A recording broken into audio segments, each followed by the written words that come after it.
নমস্কার বন্ধুরা, সিম্পলি আবান্তিকার নতুন একটি ব্লগে আপনাদের স্বাগত জানাই। ডোনাল্ড ট্রাম্প 47তম প্রেসিডেন্ট হিসেবে আমেরিকায় দ্বিতীয়বার প্রেসিডেন্টের পদে বসার পরই নিয়ে চলেছেন একের পর এক গুরুত্বপূর্ণ পদক্ষেপ। তার ভীষণই বিতর্কিত একটি পদক্ষেপ হল বার্থ রাইট সিটিজেনশিপ। মার্কিন সংবিধানের 14 সংশোধনী অনুযায়ী আমেরিকার মাটিতে জন্মগ্রহণ করা প্রত্যেকটা শিশুরই আমেরিকান নাগরিকের অধিকার রয়েছে। কিন্তু ডোনাল্ড ট্রাম্প সিংহাসনে বসার সাথে সাথেই একটি নির্বাহী আদেশে এই অধিকারটিকে বাতিল ঘোষণা করেন। সেই নিয়ে রীতিমতো ক্ষোভে ফুঁসেছে আমেরিকা।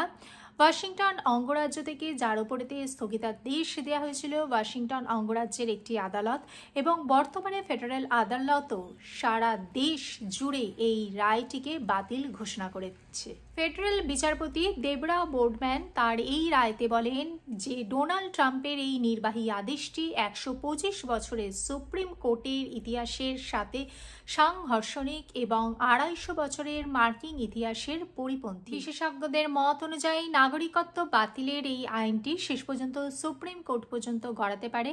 ভবিষ্যতে কি হয় সেটাই আমাদের দেখার বিষয়।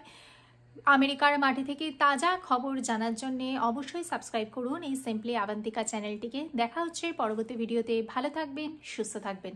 নমস্কার।